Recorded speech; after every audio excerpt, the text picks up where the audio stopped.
सभी को मेरा नमस्कार। क्या हाल है? मुझे आशा है कि आप सभी ठीक हैं।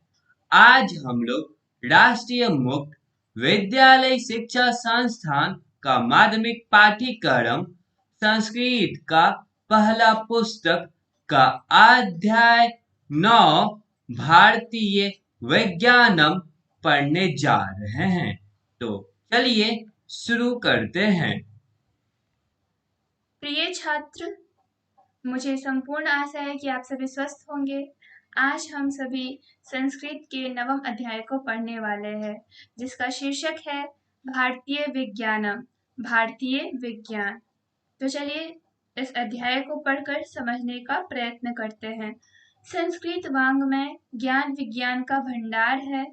भारतीय मनीषियों ने आयुर्वेद, ज्योतिष, खगोल, भूगोल, धातु विज्ञान, गणित, संगीत, कृषि विज्ञान, पर्यावरण विज्ञान, रसायन विज्ञान आदि क्षेत्रों में जो वैज्ञानिक आविष्कार किए हैं, वे आज भी आधुनिक वैज्ञानिकों के लिए ऊर्जा के स्रोत हैं। उनमें से वारामिहिर, ब्रह्मगुप्त, आर्यभट्ट, भारद्वाज, कल्याण वर्मा, मुंजाल, भास्कराचार्य आदि प्रमुख है। प्रस्तुत पाठ में हम आर्यभट्ट और भास्कराचार्य की उपलब्धियों को संक्षेपतः जानने का प्रयास करेंगे, जिन्होंने आकाशीय पिंडों, ग्रहों, नक्षत्रों आदि की गति एवं स्थिति का वैज्ञानिक विवेचन प्रस्तुत किया था। अंकगणित, बीजगणित व रेखागणित के महत्वपूर्ण सूत्रों की खोज की। इन्हीं दोनों वैज्ञानिकों के नाम पर भारतीय उपग्रहों का नामकरण भी किया गया है। तो इस अध्याय में हम लोग दो महान वैज्ञानिक के बारे में पढ़ेंगे, जिनका नाम है आर्यभट्ट और भास्कराचार्य। इन्होंने बहुत सारे आविष्कार किए थे, अंकगणित, बीजगणित, रेखागणित। इसके महत्वपूर्ण सूत्र की खोज की थी। जैसा कि हम सभी जानते हैं कि भारतवर्ष में ही शून्य का आविष्कार हुआ एवं 9 अक्षर जो 9 हमारा संख्या है, उसका भी आविष्कार हमारे भारत में ही हुआ था। ये बहुत ही कम लोग जानते हैं। तो हम लोग के प्राचीन काल में जितने भी वैज्ञानिकों ने हमारे लिए खोज किए, अनुसंधान किए, वो आज के वैज्ञानिकों के लिए भी महत्वपूर्ण है और उन्हें भी ये चीजें अभी तक काम देती रही है। तो चलिए हम लोग इस पाठ को पढ़कर अपने महान वैज्ञानिकों के अनुसंधान के बारे में जानें। प्रथमः एकांशः भारतवर्षः प्राक्तनकालादेव ज्ञान-विज्ञानयोः उर्वरा भूमिः आसीत्। प्राचीन काल से ही भारतवर्ष ज्ञान एवं विज्ञान की उर्वरा भूमि रही है। को न जानाति आर्यभट्टं यस्य नाम्ना भारतेन उपग्रहयानं निर्मितम्। आर्यभट्ट को कौन नहीं जानता, जिनके नाम पर भारत के उपग्रह का नाम रखा गया है। आर्यभट्ट कह, आर्यभट्ट कौन है? ज्योतिर्विज्ञ, ग्रह गति कथनपतु, गणितज्ञ। आर्यभट्ट ज्योतिष विद्या के, ग्रह गति के जानकार थे, विद्वान थे। वे गणित को भी बहुत ही अच्छे से जानते थे। अस्य जन्म 476 ख्रीष्टाब्दे अभूत। इनका जन्म 476 ईस्वी में हुआ। आर्यभटीयम तेन रचिता प्रसिद्ध ग्रंथ आसीत्। आर्यभटीयम इनके द्वारा रची हुई प्रसिद्ध ग्रंथ है। ग्रंथोऽयं चतुर्षु पादेषु 121 श्लोकेषु च विभक्त आसीत्। इस ग्रंथ में 14 पद और 121 श्लोक हैं, जो 4 अध्याय में बटे हुए हैं। अस्मिन् ग्रन्थे सूत्ररूपेण अंकगणितस्य, बीजगणितस्य, रेखागणितस्य च प्रमुखा नियमः स्पष्टीकृताः। इस ग्रंथ में सूत्र रूप से अंकगणित, बीजगणित और रेखागणित के प्रमुख नियमों का स्पष्टीकरण किया गया है। तत्र वर्गकर्म, घनकर्म, वर्गमूलम, घनमूलम च समज्ञ वर्णितम् अस्ति। उसमें वर्ग, घन, वर्गमूल और घनमूल का वर्णन किया हुआ है। इदानीं वयं गणनायां शून्यस्य महत्त्वं दशमलवपद्धतिं वृत्तस्य परिधिव्यासयोः अनुपातः पाइमूल्यं च यत् पठामः तत्सर्वम् आर्यभट्टेन वैज्ञानिकीकरीत्या पूर्वमेव स्पष्टीकृतम्। इसमें हम सभी को शून्य की गणना का महत्व, दशमलव पद्धति, वृत्त की पद्धति, वृत्त मतलब गोला, व्यास का अनुपात और पाई मूल्य को जानकारी मिलता है। आर्यभट्ट प्रथमवारम् उद्घोषयन् कथयति यत् सूर्यदिनां संचारः ब्रह्ममूलः। आर्यभट्ट ने सर्वप्रथम सिद्ध किया था कि दिन रात का होना पृथ्वी के कारण होता है। पृथ्वी परिभ्रमति, पृथ्वी सूर्य के चारों ओर घूमती है। पृथिव्याः परिधि 4967 योजनानि वर्तते। पृथ्वी का जो घेरा है वह 4967 योजन तक है। ग्रहाणां स्वप्रकाशता नास्ति। मृज्जल शिखी वायुमयो भूगोलः सर्वतो वृत्तः प्रकृत्या वृत्ताकार एव भूव्यासः 1050 योजनं भुवः परिधि 3300 योजनम् इति। ग्रहों का स्वयं का प्रकाश नहीं है, वह सूर्य के प्रकाश से प्रकाशित होता है। पृथ्वी मिट्टी, पानी, अग्नि और वायु के मेल से बनी है।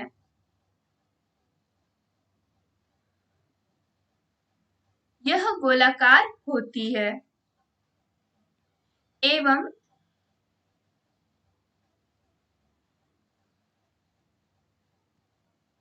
सूर्य चंद्र ग्रहण संबंधतु सूर्य ग्रहण काले सूर्यं शशि छादयति न तु राहु। शशिनः ग्रहण काले तु शशिनं महती भुक्छाया छादयति न तु राहु। सूर्य ग्रहण के संबंध में कहा गया है कि जब सूर्य ग्रहण का काल आता है तब सूर्य ही चंद्रमा को ढक लेता है, न कि राहु ढकता है, एवं चंद्र ग्रहण के काल में चांद की छाया पड़ती है, न कि राहु की। यही आर्यभट्ट ने सिद्ध किया है। इति आर्यभट्टस्य वैज्ञानिकी दृष्टि, यह आर्यभट्ट की वैज्ञानिकी दृष्टि है। ग्रहाणां नक्षत्राणां गति विषयकं महत्वपूर्ण ज्ञानं तेन दत्तं। बहवः वैज्ञानिक सिद्धान्तः आर्यभट्टेन बहुकाल पूर्वमेव प्रतिपादिताः। बहुत सारे वैज्ञानिकों ने आर्यभट्ट के सिद्धांतों को माना जो कि बहुत पहले प्रतिपादित किया जा चुका था। जैसा कि आर्यभट्ट ने बताया कि जो ग्रह और नक्षत्र हैं उनके स्वयं के प्रकाश नहीं होते, वह सूर्य के प्रकाश से प्रकाशित होते हैं। पृथ्वी या फिर जो अन्य ग्रह है उनके पास स्वयं का प्रकाश नहीं होता है। यह हम सब अभी जान रहे, अभी पढ़ रहे हैं, परंतु जो हमारे आर्यभट्ट थे वह 476 ईस्वी में जन्म लेने वाले, वह उस समय यह सिद्ध कर दिए थे कि जो अन्य ग्रह है उनके स्वयं के प्रकाश नहीं होते। अब हम लोग आगे पढ़ेंगे द्वितीय एकांश। इसमें हम लोग दूसरे वैज्ञानिक भास्कराचार्य जी के जीवन के बारे में पढ़ेंगे। भास्कराचार्य खलु अन्य सुप्रसिद्ध ज्योतिर्विद गणिताचार्यश्च आसीत्। जो भास्कराचार्य जी थे वह भी सुप्रसिद्ध ज्योतिष विज्ञान एवं गणित विज्ञान के विद्वान थे। सः 12 शताब्द्यां जातः, वह 12वीं शताब्दी के माने जाते हैं। सिद्धांत शिरोमणि अस्य सर्वप्रसिद्धा कृता अस्ति। सिद्धांत शिरोमणि इनकी सर्वप्रसिद्ध रचना है। अस्या कृते 4 भागाः सन्ति। लीलावती, बीजगणितम्, ग्रहगणितम्, गोलार्धश्च। तो इनके रचना के 4 भाग है, लीलावती, बीजगणित, ग्रहगणित और गोला अध्याय। लीलावती बीजगणितं च गणित संबंधे पुस्तके स्तः, ग्रहगणितं गोलाध्यायश्च ज्योतिष संबंधे। एतयोः ग्रहाणां गतिः तेषां प्रभावश्च वर्णितः अस्ति। लीलावती और बीजगणित ये गणित से संबंधित पुस्तकें हैं। ग्रह गणित और गोलाध्याय ये सभी ज्योतिष विज्ञान से संबंधित पुस्तकें हैं। इसमें ग्रहों के गणित और उसके प्रभावों का वर्णन किया गया है। लीलावती भास्कराचार्यश्च पुत्री आसीत्। लीलावती भास्कराचार्य की पुत्री थी। पुत्री शिक्षमाणः स तस्याः कृते मनोविनोदयुक्तं गणितं काव्यरूपेण अरचयत्। पुत्री की शिक्षा के लिए उन्होंने गणित का मनोरंजन पूर्ण काव्य रूप में रचना किया। किन्होंने? भास्कराचार्य ने। किसके लिए? अपनी पुत्री लीलावती के लिए। सः पशु पक्षी भ्रमर हंसादि माध्यमेन गणितस्य जटिल प्रश्नान् अरचयत् तेषां समाधानं चापि अकरोत्। वह पशु पक्षी भौरों के मध्य गणित के जटिल प्रश्नों की रचना की उन्होंने, उसके समाधान भी किए, नहीं सिर्फ उनके सवाल खोजे बल्कि उनके जवाब को भी दिए। अतोयम ग्रंथ लीलावती इति नामना प्रसिद्ध। इनका यह ग्रंथ लीलावती के नाम से प्रसिद्ध हुआ। इयं पृथ्वी कदम इव गोलाकारा वर्तते इति भास्कराचार्य उद्घोषयति। यह पृथ्वी कदम के फल के जैसा गोल है, इसकी घोषणा भास्कराचार्य ने की। अद्यापि अनेन प्रतिपादितान् गणित विषयान् आधृत्य देशे विदेशे च सर्वत्र अनुसंधानं क्रियते। इन्होंने भी अनेकों प्रतिपादित गणित विषयों को आधार मानकर देश और विदेश में सभी जगह अनुसंधान किया। अस्य ज्योतिर्विज्ञान क्षेत्रे योगदानं प्रशंसन् भारतवर्षीय वैज्ञानिकः भास्कर इति उपग्रहयानं निर्मितवन्तः। धन्यो खलु ज्योतिर्विदो गणितज्ञो आर्यभट्टः भास्कराचार्यश्च। वयम् एतो प्रणमन्तः नितरां गौरवम् अनुभवामः।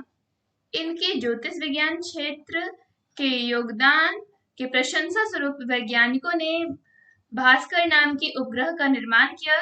धन्य है दोनों ज्योतिर्विज्ञान और गणित विज्ञान के विद्वान आर्यभट्ट और भास्कराचार्य जी। हम सभी इन दोनों को प्रणाम करते हैं और गौरव का अनुभव करते हैं। अति समृद्धा खलु ज्योतिर्विज्ञान परंपरा वारहमिहिर पंच सिद्धांतिकाम् रचयत्। ब्रह्मगुप्तः मुंजाल महावीराचार्यः दुर्गदेवः राजादित्यः वल्लालसेनः इत्यादयः अनेके ज्योतिर्विज्ञ अद्यापि विदुषां मार्गदर्शनं कुर्वन्ति। इन दोनों के कारण ही जो हमारा ज्योतिर्विज्ञान की परंपरा है वह बहुत प्रसिद्ध हुई। वारामिहिर ने पंच सिद्धांत का रचना किया। ब्रह्मगुप्त, मुंजाल, महावीराचार्य, दुर्गदेव, राजादित्य, वल्लासेन इत्यादि ज्योतिष विज्ञान के विद्वानों ने भी हमारा मार्गदर्शन किया। तो जैसा कि हम लोगों ने इस अध्याय में पढ़ा आर्यभट्ट के बारे में और भास्कराचार्य जी के बारे में, आर्यभट्ट ग्रहों के बारे में और उनका बीज गणित भी बहुत अच्छा था, उनके बारे में हमें जानकारी दी। और भास्कराचार्य ने भी अपने रचना को 4 भागों में बांटा, लीलावती, बीज गणित, ग्रह गणित और गोलाध्याय। एवं उन्होंने अपनी पुत्री की शिक्षा के लिए लीलावती नाम के पुस्तक का रचना कर डाला। इन दोनों के अलावा भी बहुत सारे हमारे वैज्ञानिक हुए हैं जिन्होंने हमारा समय समय पर मार्गदर्शन किया है, जैसे कि वारामिहिर, ब्रह्मगुप्त, मुंजाल, महावीराचार्य, दुर्गदेव, राजादित्य, वल्लालसेन। ये बहुत सारे हमारे ज्योतिष विज्ञान की परंपरा को आगे लेकर गए और हमेशा हमारा समय समय पर मार्गदर्शन किया। और अंत में अध्याय समाप्त हो चुका है। अगर इस अध्याय से कोई परेशानी हो तो अपनी परेशानी को टिप्पणी बॉक्स में हमसे साझा करें। और हाँ, सारे बोध प्रश्न, पाठगत प्रश्न एवं पठान प्रश्न बनाने का प्रयास करें। ये रहा बोध प्रश्न।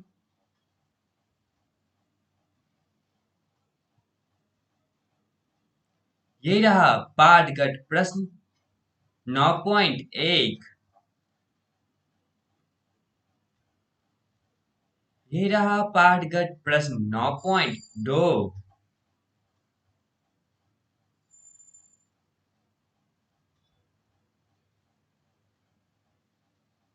ये रहा पठान प्रश्न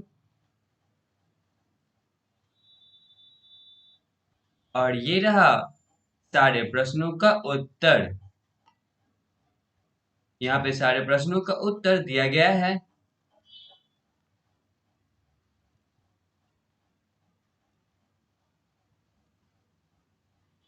तब तक के लिए आप सभी का धन्यवाद।